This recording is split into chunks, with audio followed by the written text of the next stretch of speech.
All right, familia, let's speculate on X-Men 97 Season 2.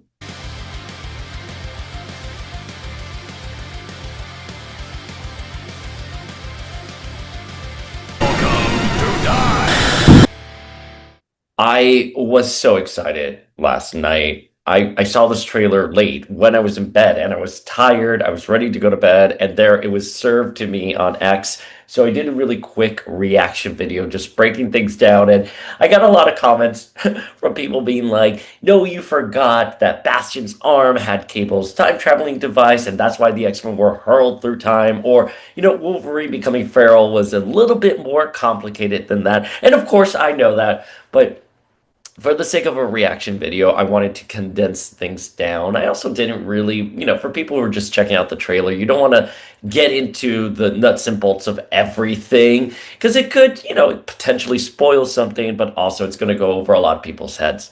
But that's why we're going to do this video now, where we'll get into the nuts and bolts of everything regarding the X-Men, what was going on in the comics, how is it being set up in X-Men 97, based off of this one trailer that's like a minute long.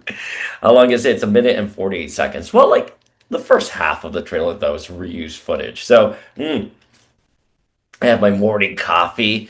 I got a great attitude. We are going to be seeing Lenore Zahn, aka the voice of Rogue, later today because we're doing a reading with her here in New York. So we're so excited. That's why I got my glasses on because we're literary people.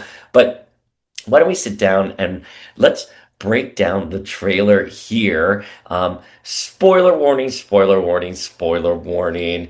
We're going to get into the nuts and bolts of things and what could potentially happen. I will say, if there's something that X-Men 97 Season 1 taught us, is that the trailer was just the tip of a very large iceberg. So I wouldn't worry too much anything we discuss here or whatever's being shown in the trailer. It's what's not being shown in the trailer that we should be eagerly anticipating, right? I was thinking about this because, posting the trailer, I'm like, why did Marvel just not release the original trailer? And I started going down like in a rabbit hole in my head. I was like, just release the trailer online to everyone. Everyone wants to see this. Even if it's a year out, it's not unheard of for an animated trailer to come out like, the fall before, right? Because it's coming out summer 2026. And the only thing I can think of is that maybe Marvel has allowed it to circulate online because no one was talking about the trailer. I'm telling you, I was on the floor at New York Comic Con with X-Men fans. None of us knew what happened in the trailer. People who went to the panel didn't talk about it. The problem with the New York Comic Con panels, and I don't know how big this room is, so that's up to however the cons organize it. But I was like, you have to pre-register to go to the panel. You can't just walk into the panel. You can't just stand in the back like you used to back in the day. So, it's very hard to get into these panels unless you're planning. So the only thing I can imagine is that diehard X-Men fans, not many of us were able to get there. And again, I'm not a panel person in general. So I was like, whatever, and I kind of got the tea on the back end that something was going to happen. I was like, well, whatever happens, I'll hear it from other people. And I didn't. I didn't hear from any other people. So, we started talking about the trailer last night. The DMs have been flooding in endlessly. People are like, where's Emma? And all that fun stuff. And again, just because it's not in the trailer doesn't mean it's not going to be in the series. And I think I've said this before. I love Emma Grace Frost very much. I think she should be front and center, and we'll get into it a little bit more. But I wouldn't, Emma is one of those characters that you have to handle very delicately.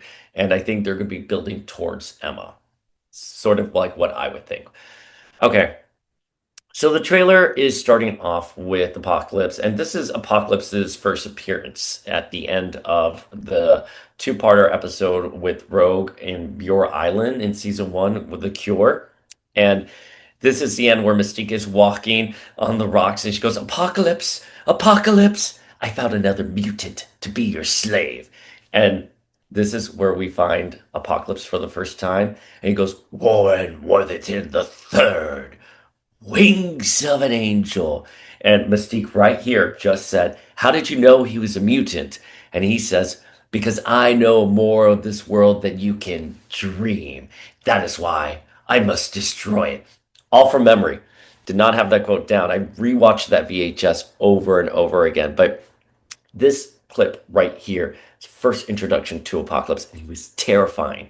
He was very terrifying, and here he is in X-Men 97 at long last. And so that's when him and his horsemen start attacking the world.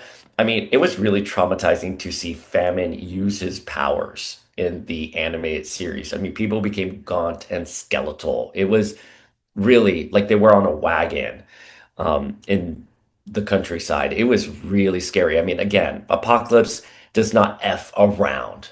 All hands on deck with Apocalypse. All hands on deck with Apocalypse. So that's why like I love the build up here. And obviously they just showed Gambit die. And here he's talking about so much pain, so much death. Okay. So let's talk about Gambit and his relationship to Apocalypse because I think it's going to be much better in X-Men 97. So you have to understand in the comic books, post House of M, we had a situation with the mutants where there was only 198 mutants left on the planet. And Apocalypse finally reemerges because we hadn't seen Apocalypse since the search for Cyclops and the 12 saga. And he wants to save humanity. And Gambit actually volunteers himself to become a horseman of Apocalypse. But he only does that in order to infiltrate Apocalypse. And, you know, the consequences are catastrophic, right? So he comes out with like the long white hair and like really maniacal looking vibes. And Rogue is devastated by this. So the story was not well received at all. And in fact, no one really talked about him as death on a large scale. In the way that we are talking about it now, no one is talking about it. X-Men 97 is bringing dignity to that Gambit as a horseman of death storyline. Again, this was a contained arc in Peter Milligan's X-Men. Gambit eventually goes off. He eventually becomes fine again, and during Second Coming, the death persona comes out again. So it's sprinkled in, but the build up to it wasn't grand and it wasn't epic as it's being done in X-Men 97. And I have to give the writers, directors, showrunners, everyone the proper dues, AJ as well, because AJ is such a wonderful Gambit. They are doing this story with a lot of dignity because he did not die in the comic books. I said Apocalypse. Gambit did not die in the comic books. He was just fine. He just strolled right in. Well, he didn't stroll in, you know, it's Gambit. He like took off his shirt and laid on the medical table. He was, you know, like, do it to me, Apocalypse. Very, I'm overlaying the images right here so you can see them. Very different situation than Rogue cradling his dead body. So I think what we can anticipate is a very emotional reunion with Rogue and Gambit. Now, it's really interesting the setup they did, and I really want to talk about this because this is a Shakespearean tragedy, and I know there's a lot of contention out there with Rogue and Magneto and Gambit. I'm going to tell you why this story is going to be one of the most epic things that you have ever seen on an animated show because it is so smart and it's so layered. Rogue is so desperate for touch. That's what Rogue wants. She wants to feel the contact of another living person. And she can't do that with Gambit because if she does, she will absorb his powers and his memories. She'll leave him in a coma like she did to Cody. Poor Cody. So in X-Men 97, we find out, and I'm only sticking to the X-Men 97 continuity. So in X-Men 97, we find out that Rogue and Magneto actually have a secret history because Magneto can use his powers to generate an electric force field on his skin, however you want to describe it, cancels out Rogue's powers, but they can touch. And Rogue is yearning for that touch. And she tells this to Gambit. And Gambit looks at her and you're like, there's some things much deeper than skin. And Rogue didn't quite understand that until that Sentinel attacked Genosha. And when that Sentinel, that wild Sentinel kills Gambit, Rogue can finally touch Gambit because he's dead. She has her hands on him. They can finally make that skin to skin contact because Rogue learned the lesson. I'm getting emotional thinking about it. Rogue learned the lesson that there is more to a relationship than just the physical parts. There's more to a relationship than just touching someone else. And when she learned that lesson, the only way she could touch Gambit was when he was dead. She learned the lesson too late. It was a Shakespearean tragedy. That is why she is catastrophically devastated. I mean, apart from just obviously her lover dying, but so when Rogue and Gambit reunite in season two, you better believe there's so much more going on with these characters. And Gambit, when he died, he had something to prove. It's not in the series officially, but we talked about it with some of the people on the back end. The reason why Gambit wanted to go stop the Sentinel was because of his history with the Morlocks and the Morlock massacre, the mutant massacre. It's implied in the series, it's in the background, but that's why when he finds out that there are people being held, like the Morlocks are being held at the Bay, at Genosha Bay, I'm forgetting where the Sentinel had them under siege. Gambit found his responsibility to do that. And the only way he could truly have made amends for the horrors he did in the past, he had to die for it. So both these characters have so much going for them that when they come together, boom. And that's why the death storyline in X-Men 97 is just beautiful, beautiful. And I see these comments coming in of people being angry, being like, where's Gambit? Or, oh, Magneto and Rogue. I can't believe they did that. It is okay. Don't worry about it. It's just servicing a larger Gambit and Rogue story. I'm telling you, do not worry about it. This is going to be epic. You're not going to be sorry. You won't be sorry when you see Gambit and Rogue back together. Now, of course, Gambit comes back. He's death. He's a horseman of death. In that Peter Milligan run, we had several other familiar faces become horsemen of death. Most notably Polaris, who had lost her powers during M Day because her sister depowered her. Wanda, causing trouble, Wanda. But that's how Polaris got her powers back. She became Pestilence. And Sunfire, who had lost his legs, he volunteered to be a horseman of death. He was Famine. And so again, those are two like major X-Men. Let's see. I wonder for 97, are we going to see the Horsemen that we saw in the original animated series, or are we going to have new characters step up and be Horsemen? It's interesting. I'm curious where things are going to go. All that from that little card right there. So don't worry, Gambit's coming back, guys. Gambit's coming back. Apocalypse's laugh is terrifying. Absolutely terrifying. I can't. I can't. I love this intro. Marvel animation just has swag. All right. So here's another thing I wanted to address really quickly. Bishop says something or someone pulled the X-Men through time. I know. I saw X-Men 97 as well. There are a lot of people who don't really engage with the YouTube platform that we have here at Power of X-Men, but we've done breakdowns. Yes, you're absolutely right. Bastion's arm with Cable's time machine, all there. But, Bishop goes out of his way to say something or someone pulled the X-Men through time. In the comic books, The Adventures of Cyclops and Phoenix, it was Mother Ascani.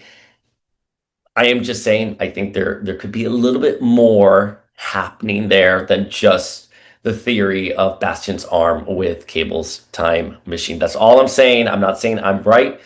God knows that they'll probably not even address it. I just think there's a little bit more at play here because the X-Men ended up in very specific specific times. So that's not a machine that would randomly put you anywhere, right? Like there's maybe there's a bigger hand at play here, right? Because you have Mother Scully in the future. And as we're going to discuss right here in ancient Egypt, we have Rama Tut, who is AKA Kang the Conqueror. And so there's Magneto with his long flowing locks overlooking Rama Tut's empire. And that's that right there. And we didn't mention this in the breakdown because it was so quick. And this is very blurry, but I'm assuming this right here. I'm assuming it's Rama Tut, who again is King the Conqueror, who journeys back to ancient Egypt and sees a Bebe apocalypse and knows who Apocalypse is destined to become, right? And so you see that there, you're like, well, wait a minute, Dayspring, what is this juju magic thing? That's celestial technology. That's Rama Tut's King's celestial technology. And there's Rogue, Beast, and Nightcrawler. So, one thing to note about past Apocalypse is that Apocalypse is a good guy in the past. So I think what we're going to be seeing his journey from humble slave warrior to the maniacal evolutionary genocidal god that we have in the present and future. And this was all chronicled in Rise of Apocalypse, which is a comic book that came out decades ago. And, we really get to see the beginnings of Apocalypse and sort of what made him tick, how he joined a group of mercenaries in the desert called the Sandstormers. And they had a philosophy of survival of the fittest, long before Charles Darwin.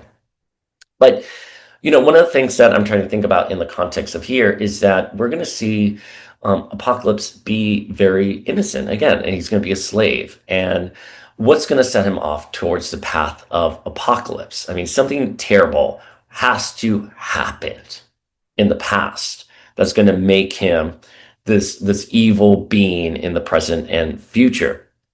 Now, again, we know Rama Tut is partially responsible for this, especially in the comics. However, in 97, we have the X-Men here. We have Charles Xavier specifically, and we have Magneto. Now, I'm inclined to believe, based off of the trailer, because Charles, we hear him say that we're putting our hope and our future into a mutant who can't be trusted, obviously referring to Apocalypse. I'm wondering that Magneto wants to rehabilitate him. I think Magneto wants to give Apocalypse a shot. I don't think either Charles or Magneto gave a second thought to who Apocalypse was as a young person. And so they journey now to the past and they're like, holy frack. He actually was a decent guy before. He was a slave in ancient Egypt. Man, why don't we try to give him a shot? I think Xavier is going to be a little bit more pessimistic, where Magneto is going to be optimistic, which that's very interesting because those are two different sides of how they typically are, right? Magneto's like typically the one of, I'm going to punch first, ask questions later. Xavier's like, hold up, let's assess the situation. I think Magneto really wants to try to not judge Apocalypse and wants to make sure that he grows up to be a decent, I was going to say decent human, but decent mutant, you know what I mean. And Sabanor means the first one. Everyone is claiming to be the first mutant, and Sabanor, Selene, Namor, whoever you want to be the first mutant, but Sabanor in Marvel world means first one. So I am worried though for the X-Men in the past, because again, something bad has to actually happen in the past to give us the Apocalypse we have today. I don't believe for a second that they're going to be able to redeem Apocalypse. I think something catastrophic is going to happen and Apocalypse is going to become the Apocalypse we know. It's also kind of curious to me that they would even try to help Apocalypse, because Apocalypse, as far as they know, Apocalypse was defeated at the end of Beyond Good and Evil. Obviously, he came back with Fabian Cortez. It was the episode titled The Fifth Horseman. In the last season, I'm forgetting episode titles, but again, Familia, I do a lot of this from memory. The only thing I have right here are just like little outline, like Apocalypse, good guy, Egypt. You know what I mean? Just to set me off. So I don't always remember every single detail off the top of my head. But yes, Apocalypse has been resurrected in the present, but I don't think Xavier and Magneto know this. You know, obviously there's a time lapse between the series, so maybe they found out in between. That's fine. I'm okay with that. But I would assume they'd be like, maybe if he has ceased to exist at the end of the nexus of time, perhaps we just walk away from this. Right? I'm thinking of Homer Simpson when he in the Treehouse of Horrors, where he travels back to the past, and they're like, he's like, I don't want to touch anything because even stepping on a little insect impacts the entire future. So let's see where they go. But I will tell you, I am worried for the X-Men. I am worried for them because I think they're going to try to help Apocalypse. I think they're going to be divided about helping Apocalypse. And the part that has was been like, let's not do this, are going to be like, see, we told you so. There's going to be an I told you so moment somewhere. Can you imagine Lenore's voice saying, I told you so, sugar. Can't trust that one. Oh, I love it. Oh, so excited. So, ancient Egypt with Kang the Conqueror, the X-Men, celestial technology galore. We're so excited, so excited. Can't wait. Oh, and I love their costumes. By the way, it could be just the quality of this grainy video. I'm sure maybe it was filtered or something, but I love the colors this season. Look at Beast. Love it. Love it. Okay, so that's celestial technology again. I'm assuming, does that look like Apocalypse? Let's see. I can't see if that's Apocalypse. Hmm. Whoever that is, that is either Apocalypse or Ramatut. That looks like maybe Apocalypse donning his armor in the past. I don't know. What do you think? Let us know in the comments below. Yeah. See, celestial technology everywhere. All right, so Apocalypse has a Lazarus chamber, which is basically the Lazarus pit on DC. I know in the last video I just called it Lazarus pit. I was trying to be funny, but my humor doesn't always translate. Um, Lazarus Chamber is exclusive to the animated series. There actually was not one in the comic books. I did Google that because I was thinking about this last night. It looks like it's only in the comic books because excuse me, it's only in the animated series because in the comic books, Apocalypse actually does age at times. It's very nebulous. It's all over the place. There's no consistent. I wish there was a good writer who would come in and clean up all the continuity, but I digress. Um, Apocalypse during the 12 needed a new vessel. That's why he needed Nate Gray in the future in the adventures of Cyclops and Phoenix, which we will discuss. He needed Strife to be a new vessel. And you take off that armor that Apocalypse is wearing, that like helmet head that we all assume was his face. It's actually just a mask, and there's an old man underneath it. So however they clean that continuity up in today's world, we can all sound off in the comments about it. I know we have a lot of feels about it, but in the X-Men animated world, he has a Lazarus pit chamber. Damn it, Lazarus chamber, where he could get resurrected, and it looks like it's fueled by all these corpses, but the way it's sort of done is when Apocalypse is becoming weather beaten and old, he just goes to the Lazarus pit chamber. Damn it. Uh, Lazarus chamber and just like takes a little nap for a while, and then he comes out looking refreshed and incredible and then possibly handsome.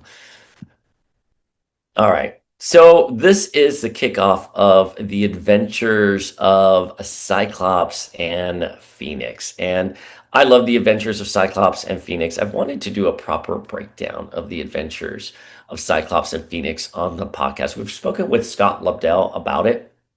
So please go check out our interview with Scott, where we just talk all about the adventures of Cyclops and Phoenix, among a lot of other stuff. But the adventures of Cyclops and Phoenix in the comic book, talking about in the comic book, Scott and Jean are on their honeymoon, and Mother Ascani summons them to the future, the Ascani future, millennials away, thousands of years into the future. And they're transported into cybernetic bodies where they're tasked with raising Bebe Cable. And baby Cable is but a child, and they raise him for 12 years in the future. 12 years. And it's absolutely beautiful. And one of the stories in there is that Mother Skani, we find out, cloned baby Cable upon his arrival into the future because she was afraid that he wasn't going to survive. So they had to clone him. Apocalypse, who needs a vessel to survive, as we were talking about, tasks his forces to go abduct baby Cable, but they get the clone instead. And they believe the clone is the actual original baby, but he's not. So the big question here is Apocalypse doesn't appear to need a vessel to, in the X-Men animated series. So are we gonna to continue living on? Are we going to get Strife still? Are we gonna get a hint at baby Cable being cloned? Either way, I think it's fair to say, and by the way, and again, we discussed this on the breakdown and initial reaction. This shot right here is directly from Adventures of Cyclops and Phoenix issue 2. It's a biblical analogy or metaphor, excuse me, to Joseph, Mary, and baby Jesus on a donkey. And here it's more of a bull, but in the actual comic, it's a donkey. And Cyclops has the same pose, and Cable and Jean are in the exact same position. So they're a long way from Crest Coast, Sapien Cast. So years have passed. They've been in the future for years. Because look at Cable, very different than the Cable we saw at the end of X-Men 97. He looked a little younger, he had a little hat. Maybe, teenagers 11 to 12. I went through it. You go from being, kind of just a child to a teenager. So however time you want to speculate, I will yield to whatever the speculation is. But I think it's safe to say that Jean and Cyclops and the rest of the team, which we'll discuss again here, have spent a significant amount of time in the future raising baby Cable. And I think in the future, they're going to be dealing with a world where Apocalypse is ruling. So let's see what they've set up right now with X-Men 97, just based off of what we talked about here. We're seeing the beginnings of Apocalypse in the past. We know in the present, he's resurrecting Gambit. And in the future, he's ruling the planet, so to speak, continent, maybe a little island, who knows, whatever he's ruling, but he's of a position of very high power where he's very dangerous and enslaving lots of people. So the X-Men are fighting Apocalypse, past, present, and future. That's how big the threat of Apocalypse is. So where are they going to go with this storyline? It's going to be interesting because the Adventures of Cyclops and Phoenix, a lot does happen there, but it's isolated to just the Adventures of Cyclops and Phoenix, just the Summers Gray family. They're the cyborgs, Apocalypse's forces that they're fighting. In the comic books, Apocalypse wants to release a virus that will affect mutants and humans. And so they're trying to stop him. I don't know what they're going to be doing here. Let's see what they eventually come to terms with. But so here's Bishop. And at the end of season 1, Bishop and Forge are like, let's go save the X-Men. So the X-Men of the past and the future have no way to get back into the present. They're going to need Forge and Bishop to come rescue them, right? It's right here. It said at the end of season 1. So we can anticipate that as shit is hitting the fan in the past, Bishop and Forge are going to come in and be like, we got to go, right? And they're like, wait, we just made the situation worse. Apocalypse is even more evil now. And Bishop's like, it's now or never. Let's get out of here. You know what I mean? And then in the future, they're probably like, hey, Red and Slim, sorry, got to tear you away from your child. We're going to talk about that in a second when we get into Mother Scotty. But yeah, so we can assume that Forge and Bishop are going to have major plots. They're going to be running through time, trying to rescue the X-Men. I wonder if we'll get like some kind of like time cop comedy where they end up in some, alternate universes or different eras, different decades. They were like, oh, we didn't mean to end up in the 60s, but while we're here, why don't we take a little break and do some LSD with these amazing hippies? You know what I mean? I wonder if we'll get like a little gag like that. I don't think so, given the pace of X-Men 97, but we'll see where it goes. Bishop looks great. Bishop looks great. Oh, I'm so excited that he's gonna be front and center. Oh, I'm so excited. Will we get more information on Shard is another thing that a lot of people have asked me. Um, Shard was hinted at in season one. Let me go back a little bit. Um, Originally, at the end of Beyond Good and Evil, or the original ending for Beyond Good and Evil, it was supposed to be the series finale for the X-Men animated series. However, they got renewed last minute for season five. So that's why the animation shifted because so many people had already found work. They retooled the ending, but the original ending was supposed to be that Bishop and Shard were stranded in the present and that they were going to join the X-Men. When we pick up with X-Men 97 season one, Bishop is there for whatever reason. It's not really explained why Bishop is there. And during Madeline's attack on the mansion, and she's causing these inner demons to manifest, we see Shard in Bishop's manifestation. So there's a little hint that something went down between him and Shard, and he's somehow in the present and he's stranded.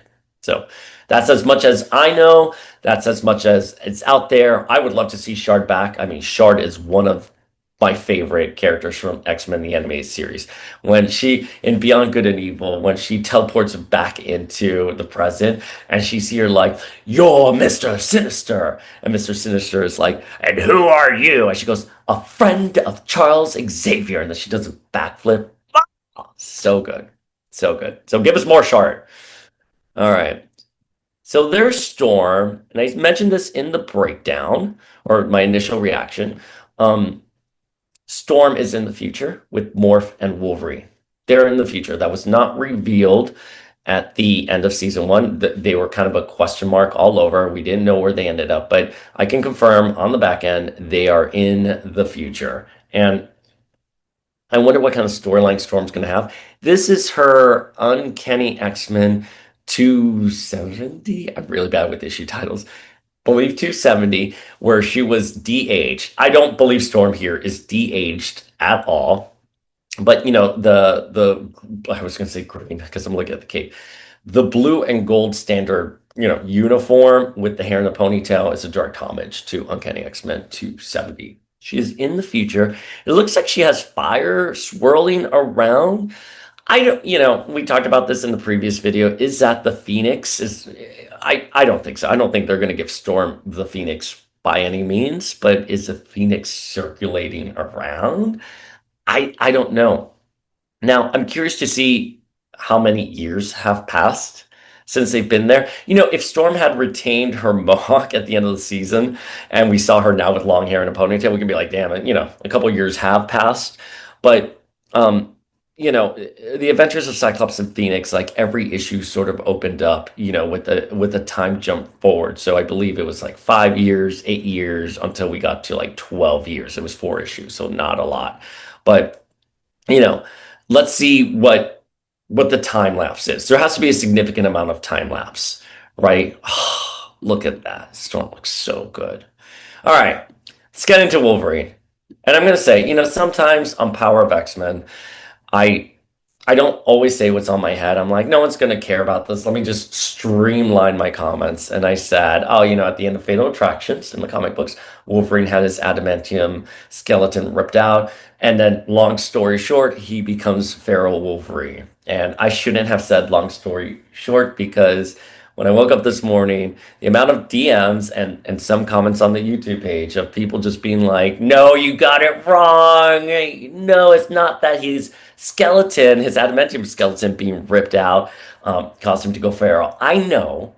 I absolutely know that. And we've discussed it at nauseum here at Power of X-Men because we're big fans of Tyler Dayspring. I mean, like, per my namesake, Dayspring, and Genesis. So, but that's why we're doing this breakdown, spoilery kind of content here so we can discuss it. So yes, in the comic books, um, Tyler Dayspring, aka Genesis, aka the son of Cable, manipulated by Strife and Apocalypse, tries to get Wolverine to join the Apocalypse forces, and he tries to rebond his body to an adamantium skeleton, but everything goes wrong, and Wolverine regresses into feral Wolverine. Now,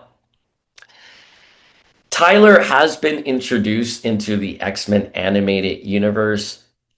I think it would be a step too much to put him into the Ascani future where Wolverine is, and then causing Wolverine to go feral and then to get his adamantium skeleton back officially.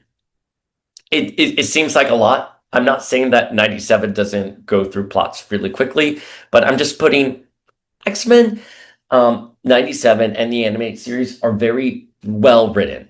Regardless of how you feel about plot points or pacing, they're very thoughtful, and you can tell genuinely talented writers and directors and animators work on the series. Nothing but the best for the X-Men, right? I just don't think we're going to see Tyler. That's all. I just don't think we're going to see Tyler.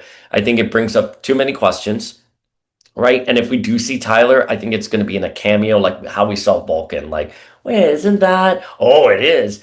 And they'll let our imagination run wild with it. What I think is going to happen is that they're going to streamline the story. And I think that Wolverine, without his adamantium skeleton, he's going to regress into a feral state.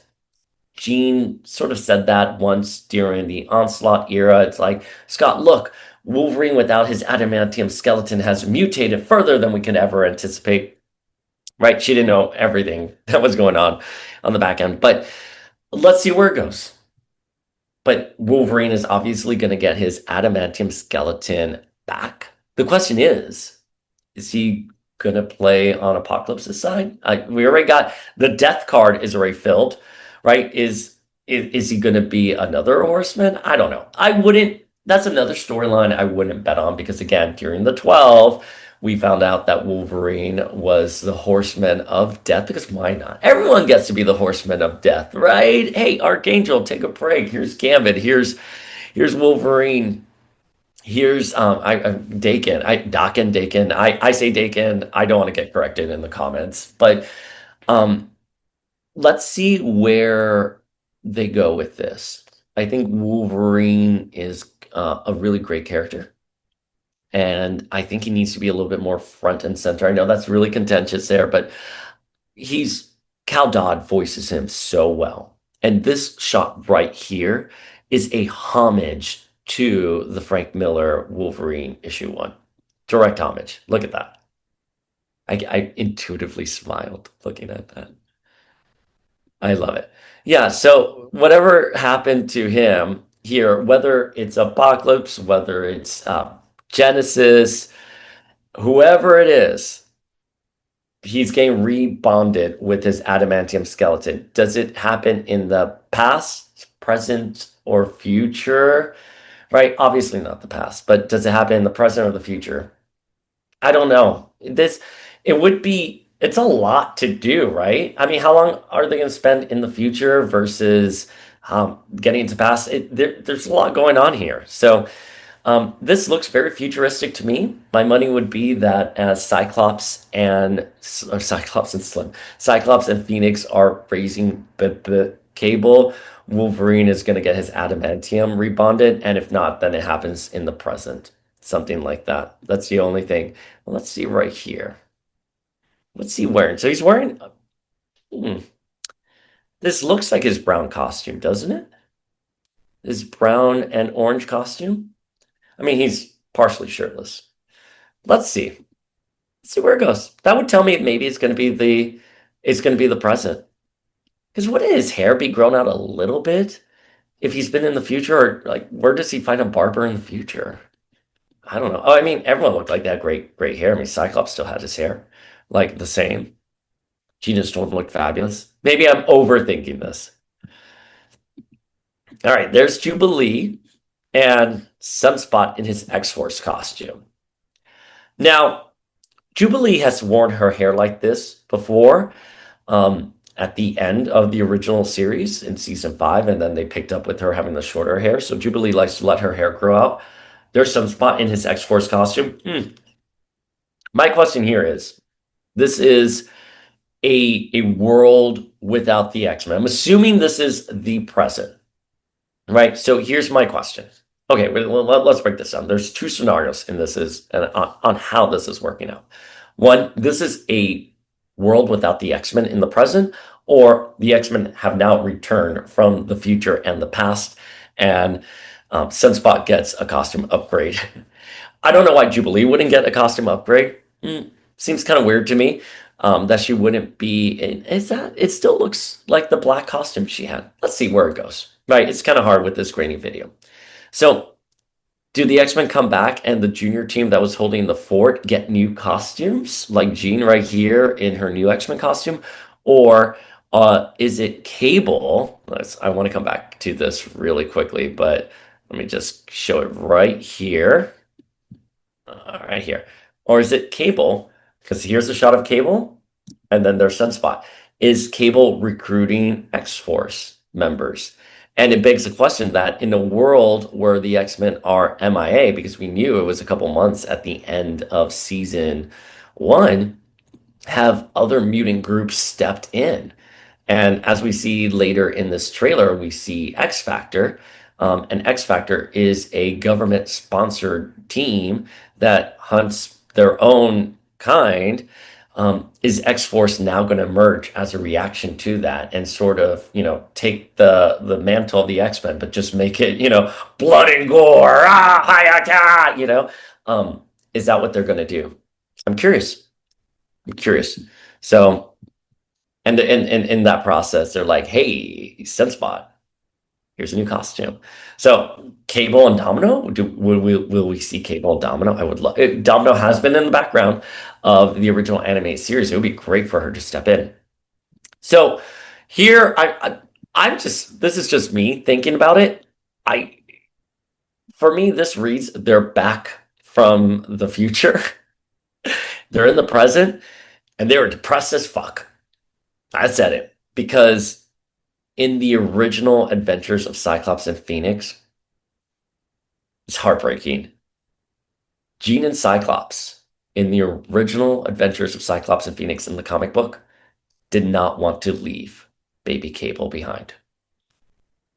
And they were so incredibly upset leaving him behind.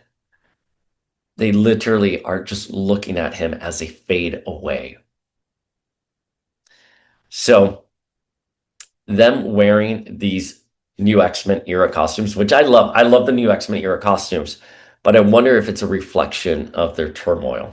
I wonder if it's a reflection of their sadness, we came from a dystopian future, we saw it firsthand, and we had to leave our son there.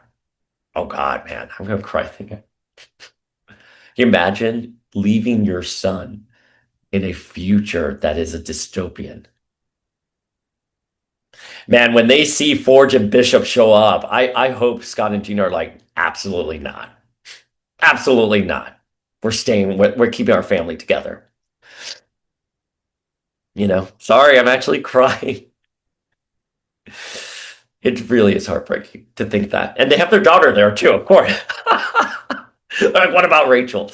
We'll talk about Rachel. I have notes for Rachel, mental notes for Rachel, but we'll get to Rachel. We'll talk about Rachel. But they're raising baby Cable, and yes, elderly Rachel's there.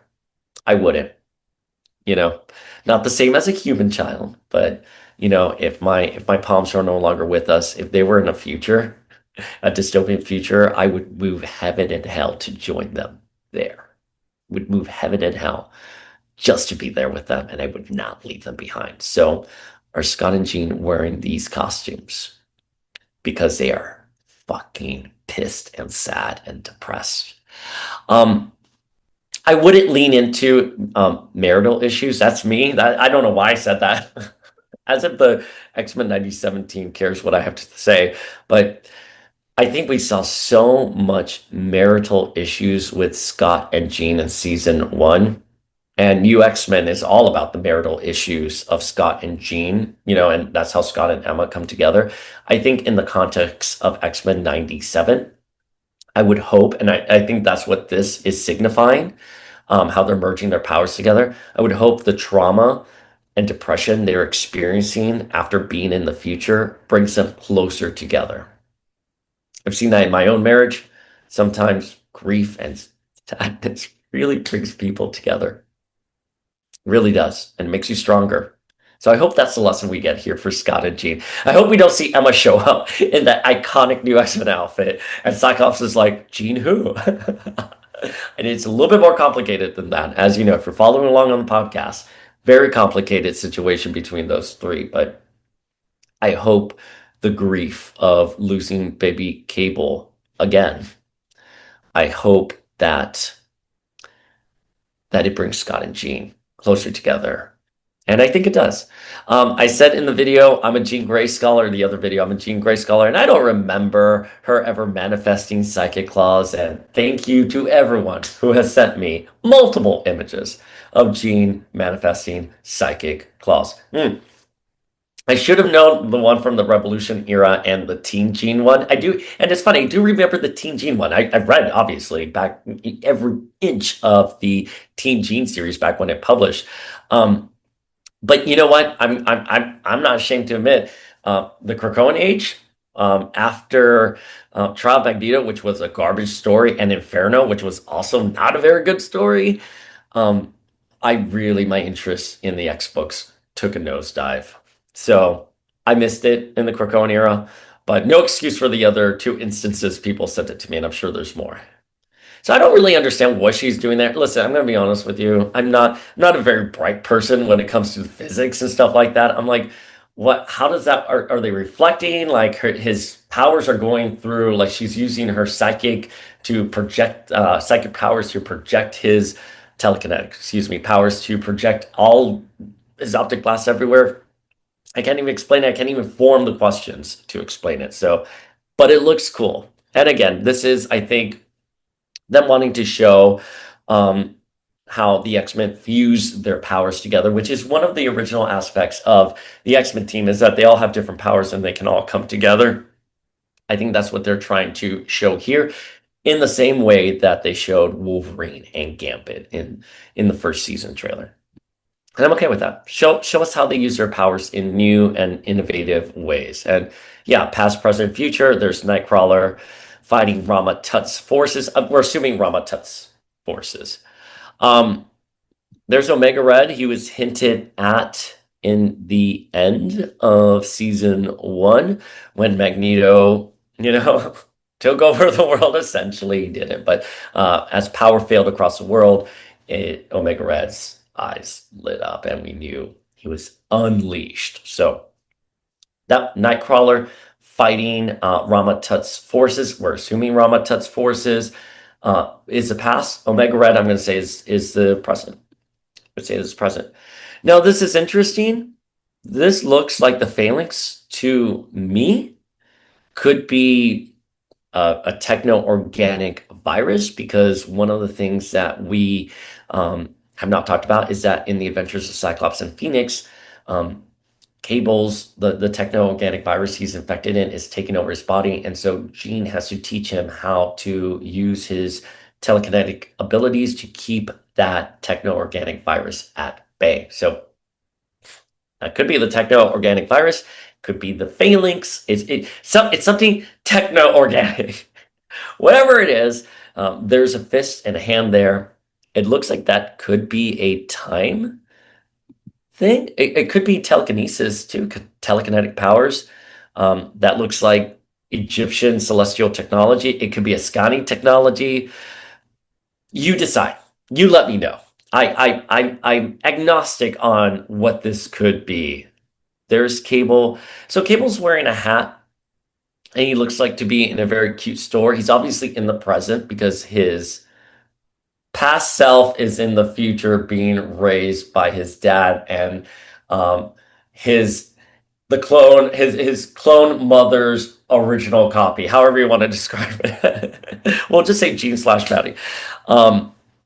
But I think he is in the present, and as we discussed, because we do have a shot of Sunspot right there in his X-Force costume, I think it's safe to say that Cable in the present is doing something.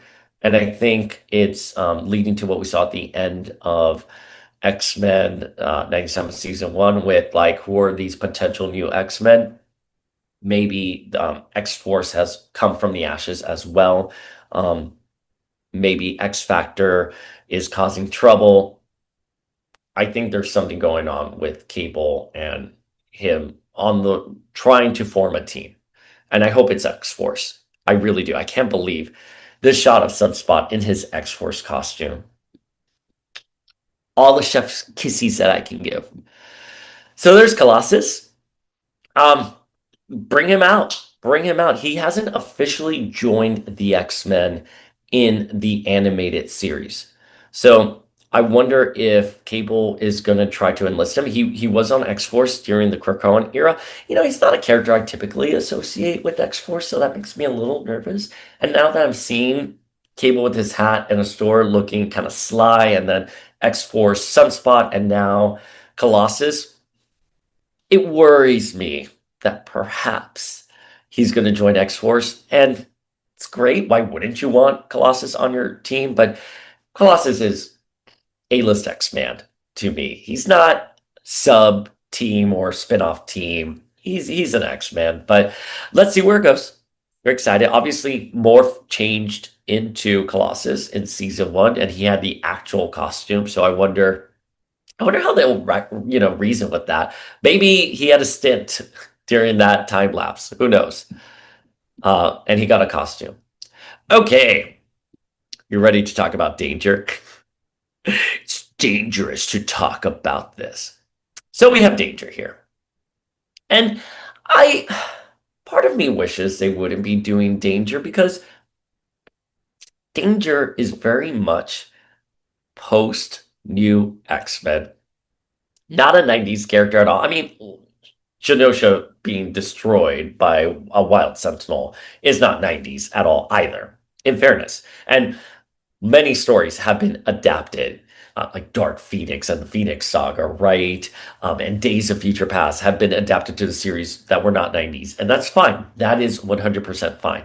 But Danger is astonishing early Y2K aughts X-Men storytelling. And the only way to do a proper Danger story is to have Emma Frost leading the X-Men, our flagship queen, and Kitty on the team. And that's what I would sort of liked. It was a different era for the X-Men. And for those of you who don't know Danger, basically, the Danger Room became sentient, and Xavier knew about it and silenced her and kept her captive to train the X-Men. And she finally becomes self-aware in Astonishing X-Men because Xavier has left the X-Men and Danger found her time to come out. And she was, let me tell you, so much hype built for her. She was unstoppable. It was truly terrifying when she took over the mansion and she basically neutralized the X-Men. Check out Astonishing X-Men. That is a Whedon comic, but the John Cassaday art is great. But it was great built up to her. And as we'll see later in the shot here, I want to get back to this, but right there, it goes so fast, and I have so much to say. It's like a 2-minute video, and we're going on like an hour here. Not an hour, but you know what I mean. But Danger, you see this kid right here in the middle with the blue and the yellow? That is Wing. I'm trying to get you Wing. That is Wing. I'm confident that's Wing. I just pulled the images. So, from the comic. That is Wing right there. Um, Wing has the best power ever. He has the best power ever. Do you know what his power is? He can just fly. That's it. That's his name, Wing. And he loves being a mutant. And during the Astonishing era, Ord from the Break World with Dr. Rao developed a cure for the mutant X gene. And when they attack the mansion, they get Wing.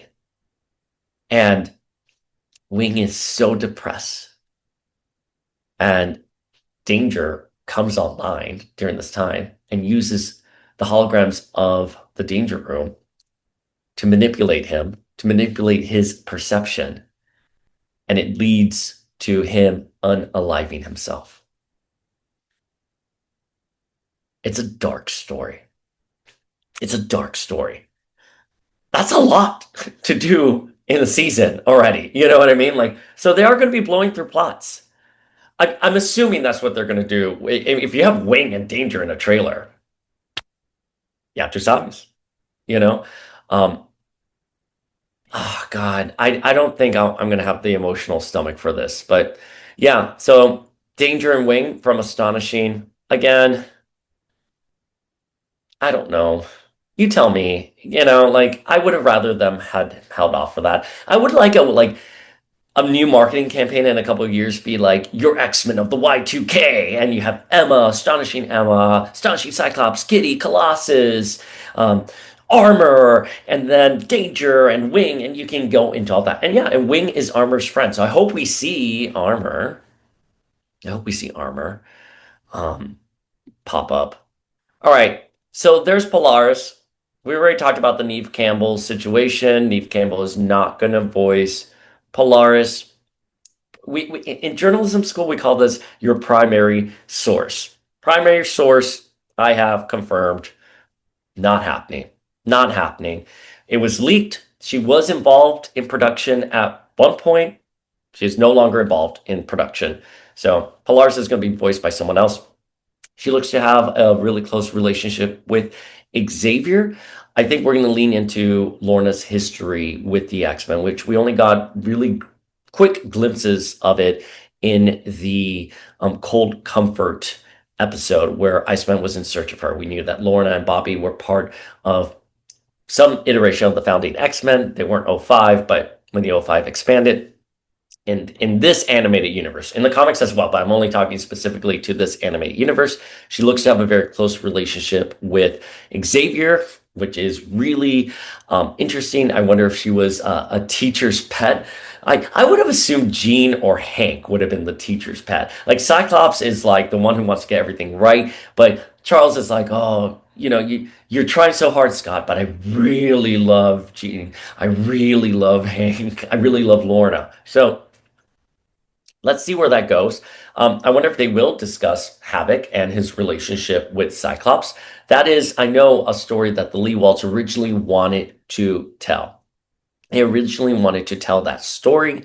You can read all about it in the making of X-Men the Animated Series, the book they put out, but they never got around to telling that story. So it was hinted at that Cyclops and Havoc's were related because their powers canceled out. You think someone would have said something to them. They're like, well, if your powers canceled out, or you think they would know that your powers don't work on siblings. And Cyclops would be like, oh, I had a little brother who was blonde.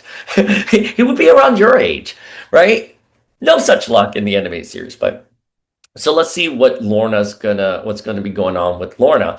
Um, I don't know if she looks very young. Well, I'm 41, so everyone looks young to me, so you have to forgive me. But I don't know if this is a flashback, or if this is the present. So if this is a present, Xavier and Lorna are together. I wonder if she's going to be like, hey, so you went to ancient Egypt with my dad, right?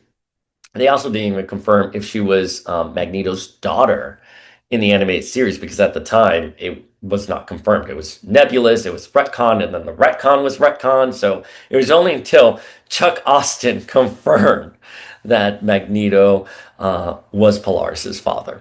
So let's see where they go with Polaris. I think we can expect a really well fleshed out story for her. I hope they give her a really good story. And we'll get into it in a second here with the next shot of X Factor. So we talked about this in the breakdown already. We already talked about Wing, Penance, and Kid Omega. I was about to say Scott Free.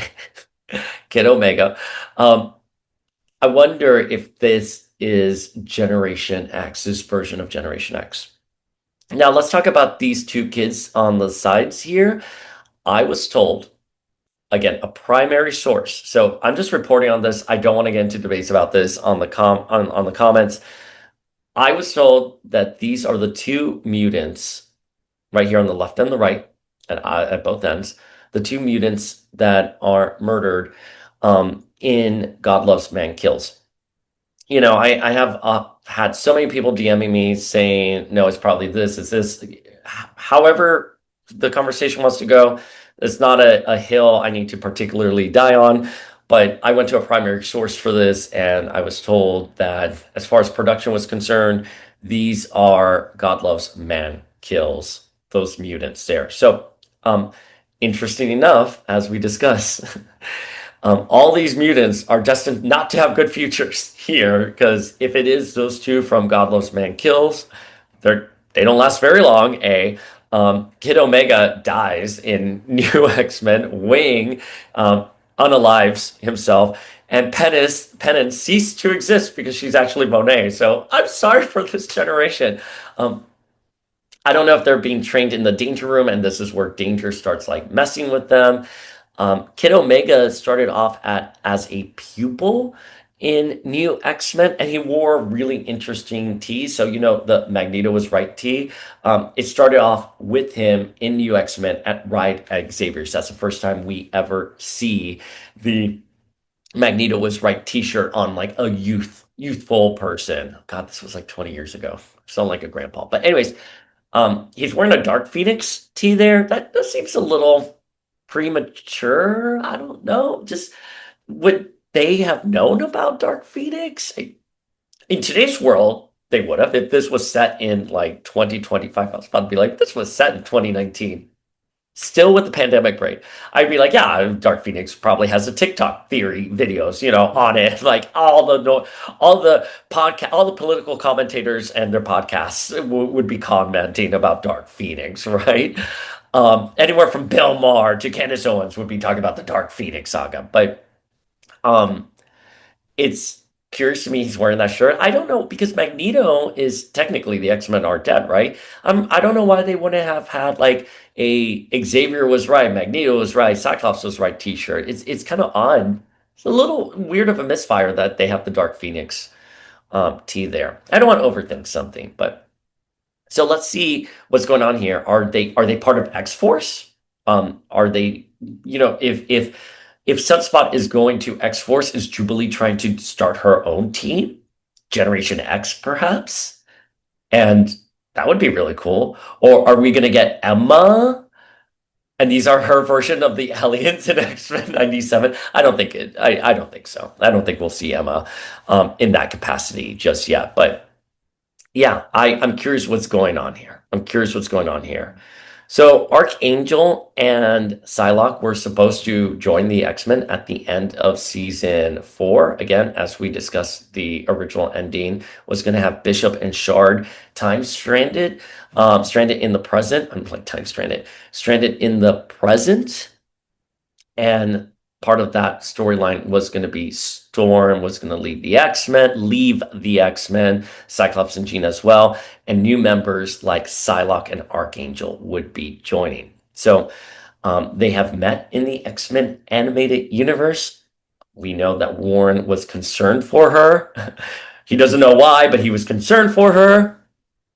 And there's Psylocke. Now, again, we posed this question. I know some cards based off of 97 have called her Quanin. In the animated series, it's heavily implied that she's Betsy. However they do it, we will cross that bridge once we see it. I'm not trying to be pessimistic here, but I wouldn't trust a card over what has already been established in previous media for decades. So I think maybe the cards got it wrong because obviously Quantum is back and she is Psylocke in the comics now. So I think maybe someone who was writing that copy got confused. It is a very confusing thing to even say out loud. If they do have Psylocke be Betsy, are they going to talk about a body swap that happened at one point in the timeline? Let's see. Betsy, we did last see her in 97 with Alpha Flight. Psylocke, Betsy, Quantum, whoever. We saw her with Alpha Flight. Angel, obviously, at the end of his story with Apocalypse. So let's see where it all goes. Are they going to be in a relationship? I would be really curious if we had a relationship. Um, I would be really, really interested in seeing that romance. And maybe, maybe it works out, maybe it doesn't work out. Who knows? Um, there's Strong Guy, Havoc, Polaris, Multiple Man, and Wolfsbane. And it looks like they have a light on them. And it doesn't look like they're being hunted or anything. They look like they are part of the light. So my guess here is that maybe it's those young mutants that are on the run, right? Wing, Penance, and they look up, and then there's X-Factor, and that's the government helicopter shining the light down on them, and they're like, "We're taking you in, kids," you know. So again, I wonder if X Factor is going to be the enemy in the present as well. I wonder if they'll be a B plot enemy. Like, why are mutants working for the government at a time where we need all mutants on our side? Beautiful conversation to have. Beautiful conversation to have. And here's Mother Ascani manifesting the Phoenix. Mother Ascani has such a beautiful story. She talks about, oh gosh, I get emotional thinking about this. So she's the one. Adventures of Cyclops and Phoenix, guys. Just read it. It's 4 issues. Just read it. The art is beautiful. The writing is good. It's dense, but it's good. It is good, and it's only 4 issues. It is just 4 issues. Read it. So I get Cuban sometimes. I'm like, it's only. Come on, Popple. Um, Adventures of Cyclops and Phoenix. Mother Scotty, who is Rachel Summers, who Gates McFadden is going to voice, brings her parents to the future. And her mom is Jean, so she doesn't have a Madeline situation. It's Jean slash Phoenix is, God, it's so complicated talking about it alone. Jean and Cyclops, her parents, to the future to raise her little brother. And it's such a strain on her and her power that she's in a coma for those years that they are raising baby Cable. So that's why I'm like, oh, they don't want to leave baby Cable behind. And you're like, wait, what about Rachel? It's like, well, Rachel is elderly in this, and she's in a coma during the entire time. So here she's clearly not in a coma. Maybe she is as she awakens with her Phoenix powers, but why cast Gates McFadden then, right? Just get Jennifer Hale to voice Mother Ascani, right?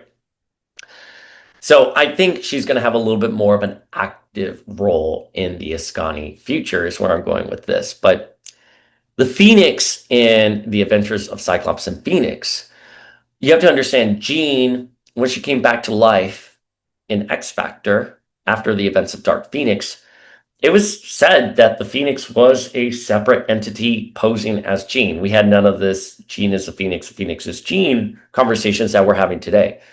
The Phoenix was a separate entity who was impersonating Jean. Jean had no significant ties other than the sliver of the Phoenix that lived on inside of her following Madeline's death in Inferno. So Jean had no code name. She had no code name whatsoever following the events of Dark Phoenix. So in the Adventures of Cyclops and Phoenix, at the very end, as Mother Scani is fading and they have to go back to the present, she has a moment with her mom. Mother Scani looks at her mom and says, "Can you do me one favor, Mom? Can you please take on the mantle of Phoenix?" And Jean doesn't want to. And Rachel's like, "I know this name caused you a lot of pain, but it also symbolizes a lot of good for my family because we were always able to rise from the ashes, even after apocalypse, even after everything that we have been through, our family can rise from the ashes." And you have to understand at this time, Jean hadn't really fully accepted Rachel. And, we finally got her and Rachel making amends right before the wedding because Jean was going to propose to Scott. And Jean was like, "Listen, I know I haven't been the best, but I'm going to do something and maybe you'll be born tomorrow." And it's a very cute moment. But still, it wasn't too long after Jean being like, "Who are you? You're my daughter? No, get away from me." Which, by the way, Team Jean on this. I'm sorry. Come at me. But Jean was in a suspended animation cocoon at the bottom of the Jamaican Bay. She wakes up. She finds out that a cosmic parasite took her place, destroyed an entire star system, and then died on the moon. Cyclops was left alone, married a clone of hers, had a baby with said clone, and now you have a daughter from the future who has that parasitic cosmic force it's wielding, that she's wielding. Yeah, I would, if I were Jean, I'd be like, hold up, this is too much for me, right? And they're practically the same age in the present, so Jean wasn't the best in that moment. It's fine. It's fine. She wasn't the best, but within reason, she wasn't the best. And that's why this moment, even though they had that moment in Excalibur leading up to the proposal and the wedding, Rachel was part of the wedding party, even though we had those moments, this was finally a I love you, you're my daughter. Yes, I'm gonna take on the name of Phoenix. And that's why Jean in modern era goes by the code name Phoenix because of that moment in the comic books. So we're gonna get this here. The Phoenix itself does not manifest though. I mean, it's implied that Rachel obviously had access to the Phoenix, but then she's here like, kid, because I got so old, that the Phoenix just left me. It went off to better pastures. I'm like, Jesus. That's really rude, Phoenix. You know, I'd be a little pissed off about that. I'm like, you're supposed to represent the maternal legacy of my clan. And Phoenix is like, peace. So like, okay, sweetheart, you'll be sorry. You'll be sorry. Just wait till you go to Namor. You know? So it looks like here she has a Phoenix. That to me, she's manifesting the Phoenix. I wonder if this is, they're going to flash back to her summoning Scott and Jean and the X-Men or sending them back. I don't know. Let's see. I got so emotional. I get so emotional on this. I think it's safe to say. I'm excited for season 2. So this is the future, I'm assuming, because there's Apocalypse of the future. He did not look like that in the Adventures of Cyclops and Phoenix, so anyone's guess on that? It looks a little Bastion coded to me. You need like ultimate form, right? Super Apocalypse. God, you put super in front of anything, I'll be happy. Like Super Sailor Moon, Super Street Fighter. Oh, if you add Turbo, Super Apocalypse Turbo. I'm like, I love it. I'll buy 800 of these figures. Just add these power terms from the 90s. 90s nostalgia. All right, so that's Apocalypse. So that was the future. This is the present. And this is the past Apocalypse. That's him as Encelbanor. So again, they're leaning into that past, present, and future. Okay, so let's round it out here where it's Morph, Sabretooth, Wolverine, and Lady Deathstrike. They look to be at some kind of Weapon X facility, or it could be from Team X with Silver Fox and Sabretooth, Maverick. Who knows? You know, whatever speculation you want. It looks like I couldn't really see. There's Phantom X. Because there's Phantom X there, I'm thinking it's a Weapon Plus facility, right? Again, I'm encountering the same thing where it's just too blurry to see. Cyborg right there. I can't really read anything. Super Soldier, right? So Steve Rogers. So this is Weapon X. This is Weapon X facility. And there's Deathstrike. She's only appeared once in the animated series. Out of the Pass, out of sight, out of Pass. It was the one that led into the Phoenix Saga that premiered on Saturday night. I loved watching it so much. The animation was great. It was the season opener for 3. You stopped what you were doing in the 90s when that was coming up. It was so much fun. Oh, I'm so excited. But there's Lady Deathstrike. She's returned. Now, when she said, I prefer laser discs, I was kind of like, okay, I don't know what that's in reference to specifically, but the only thing I can say is that in Japan, and I know this because I'm a big Sailor Moon fan, a lot of media was put on laser discs. I wonder if that's a reference to it, versus in the US where we had like CDs and cassettes. So, there's Morph. He has the shoulder pads, his Exiles costume for shoulder pads. There's Wolverine in his brown and orange costume. Are they going to this Weapon X facility because they want to give him his adamantium skeleton again, and he needed to enlist the help of Lady Deathstrike and Sabretooth. And Morph's like, hey, I'm not going to leave you alone with them, so let's go together. So that would mean this is in the present. And I do believe this is in the present. I mean, in theory, yes, in theory, Lady Deathstrike and Sabretooth could be in the Ascani future. Who knows? Um, but I would just be curious how they handle this storyline. I think this is present tense. But if that is the case, Wolverine is not feral.